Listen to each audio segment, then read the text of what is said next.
خیلی خوب. درود رفیق. من واسه این ویدیو 14 ماه مرز خدمت کردم، پس خوشحال میشم تا آخر همراه من باشی و ببینید چه اتفاقاتی برای من افتاده. برای حمایتم تا آخر ببین. حرف خاصی نیست، فقط میخوام بگم بعد 55 روز هنوز زندم. خب سلام، ما اومدیم با ادامه خدمت و بخوام براتون بگم از 3 روز قبل از عید ما رفتیم سری پاسگاه. از همون روز اول تا یه هفته پست دادیم، یعنی پستی بودیم دیگه، برجک و این داستانا. عوض شدن بعضی از شخصیتامون که کم کم شکل میگیره، خیلی دغدغه زیادی بود. گرفتن بعضی از تصمیمات مهم تو زندگی، مهم نبودن بعضی از هدف‌ها دیگه، بل کردن اونا و هدف‌های جدید گرفتن. زود عادت کردن با محیط خدمت نسبت به خدمات قبلی، با اینکه بعد ورودمون به عید رسیدیم و یکم سخت بود عید کنار خانواده نباشیم، ولی بازم ما گذروندیمش.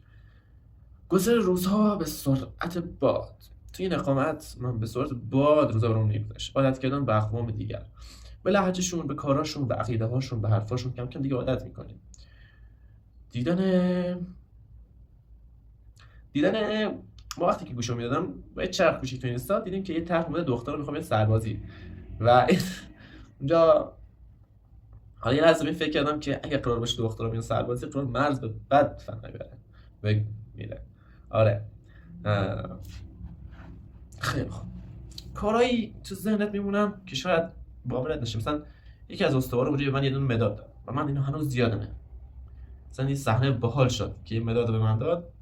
شاید پیش خودتون فکر کنید یه مداد دیگه چیه، ولی خب اونجا با اون ذهنی تو فکر کردن این کار باحالیه که یه چیز باحال رو بهت بده، مثل مداد.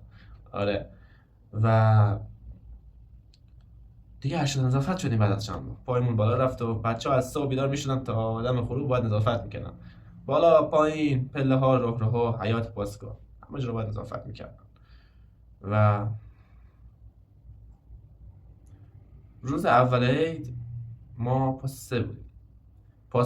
تنها کسی که روز اول عید کنار ما بود پاس آماده بود.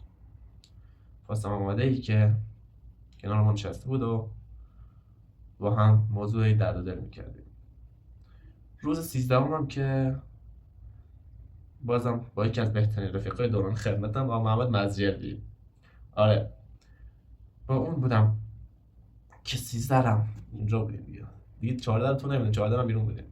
اومدن برج 11 به پاسگاه خب نسبت کارامون راحت‌تر شد دیگه. برج 11 اومدن، گرمی هوا، از شدت گرمی هوا رنگ پوستمون از تیره تبدیل شد به تیره نوئل دو زوالی و بنا به دلایلی باید بجنگی و رشد کنی، رشد خودتو احساس کنی و قوی بشی.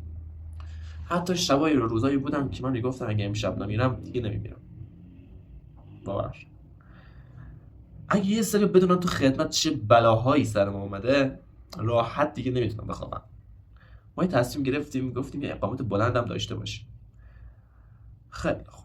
2 هفته اول که پستی بودیم و پست میدیم. هفته سوم ارشد نظافت شدیم و نظارت روی نظافت و بچه برم نظافت کنم. هفته 4 که دژمان شدم، روزا سریعتر میگذاشتن، کارش راحت‌تر بود و ثوابت خاص خودش داشت. عکس دژمانی ماشاءالله دارتون با کلا دژمانی بذارم. 1 ماه اول با اینکه سخت بود سریع گذشت، تموم شده رفت. ما رفتیم روی 1 ماه دوم. وقتی که 40 روز خدمت کنی، روزا سرعتی میگذرن و از دست درد و دیگه میخوای بری خونه بعد از 45 روز. 40 روز و 45 روز که میشه اقامتت پر شده و دیگه نمیکشه، میخوای بری مرخصی کیف کنی. آره 49 روز کم کم دیگه برات عادت میشه. اونجا روزا هم برات مهم نیستن و میری تا چند روز، 55 روز. میدونی چه اتفاقی برات روی 55 روز میفته؟ دیگه راحت نمیتونی خدمت کنی یا دلت میخوای بری، ولی عادت کردی، سریع میتونی روزا رو بگذرونی. و دیگه 60 روز دیگه واقعا احساس میکنم که باید بیای سمت خونه، چون شاید توهم بزنی. حالا اونجایی که ما بودی بچه توهم هم زده بودن چند بار، خودم توهم و بازم گذشت. 60 روز گذشت، اقامت ما تموم شد. اتفاقایی مثل آتش سوزی ماشین ها، آتش سوزی سنگین، انفجار، چیزای خاصی برات پیش میاد. دغدغه‌ات از پول، دختر یا حتی ماشین و اینا فقط میشه زنده موندن. حواست باید به خودت جمع کنی. شاید مجبور باشی کارهای عجیب غریبی کنی که حتی شاید زور باشه تو این چیزی بگی، مثل شنا با سینه خشاب 30 کیلویی با خشاب با سلاح، اونم یعنی نه یکی دوتا، 100 تا 50 تا راحته میدونم، ولی بعد از 50 تا مرد میخواد که بره یا علی. آره خیلی خوب، ممنون که تا اینجا ویدیو با ما بودین. بریم برای ادامه خدمت. گریه‌تون یار، خدا نگهدار. یکی از بهترین حساب داخل مرخصی اینه که بیای شما و خب خوش میگذره دیگه. اون زندان و حبس بودی، بعد به شمال و با این درختا و اون آبشار و اون داستانا روبرو بشی، خیلی خوش میگذره. حالا ما اومدیم اینجا فعلا نمک آبرو، یکی از استاناش هسته و بخوام بهتون بگم عرضم به حضورتون واقعا سفر چسبید. از اون شیراز بگیر تا اصفهان و شمال و این داستانا. صدای آبشار میاد. نور باز که شک میام نمیدونم چرا، ولی خب بود دریا خشم میره باشه عدب مرخص نیشم. هوا چطوره؟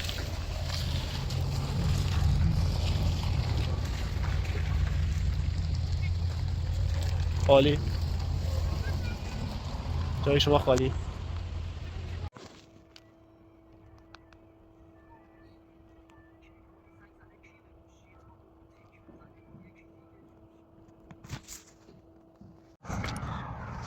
عزیزان دل، خدمت چت پایان داره و برای تصویر باز برمیگردیم مقر خدمت و تجربه بالی بود، خوش گذشت با تمام خوبی‌ها و بدیهاش. دم همگی رفیقام، افسران، همگیشون گرم، فضای دوستانه داخل مرز داشتیم و بریم که داشته باشیم برگ تصویه رو و در آخر کارت خدمت رو. فعلا آجی کیفیت ویدیو چی شده باشه، قیافه رو نگاه، انگار از جنگ برگشتم. لباس بلوچی باشه. هی رفیق، بذار یه حرفی رو از ته دل بهت بگم. این ساعت شکسته داخل خدمت از خیلیا و خیلی کسا و خیلی رفیقا بیشتر به درد ما خورد. سلام دوستان، 10 روز آخره به تمام سختی و اتفاقاتی که در این روزا برام افتاده فکر میکنم و شکرگزاری میکنم که هنوز سالمم و دارم برمیگردم پیش خانواده‌ام. درسای بزرگی گرفتم، درسای بزرگی یاد گرفتم در این خدمت. سعی کردم از تاکتیک لحظه ها استفاده کنم و از اون لذت ببرم. دوستان جدیدی، همرزمان جدیدی و فکر این که بزرگترین دغدغه‌ام اونجا هیچی نیست. سپاسگزارم. کمی اتفاقات و چیزایی که برام اتفاق افتاده سالمیم و داریم زندگی میکنیم و دوستان همین اون خدمتی که با تمام سختی‌ها و بزرگی‌هاش بهمون درس داد، بزرگ شدیم، اذیت شدیم. اون دفترچه‌ای که تمام رویاها و آرزوهامون رو داخلش می‌نوشتیم همه تموم شدن و من الان آخرین مرخصی هم بهش میگم پایان داره. برای جمع کردن امضا باید برم اونجا و آخرین عکسی که از من می‌بینید با برگ تصویر اینجوریه و خوشحال شدم تا اینجا همراه من بودین. واقعا ممنون که منو حمایت کردین، لایک کردین، ساب کردین، کامنت گذاشتین دیگه نه. و داداش ناریشا میره وارد فاز انیمه و ورزش بشه و بقیه زندگیمون رو اینجوری بگذرونیم. بریم که رفتیم. سلام، داریم میریم به سمت امضا جمع کردن. این از جاده تا اینجا اومدم، نزدیک 2-3 کیلومتر. حالا معلومه یا نه؟ بذار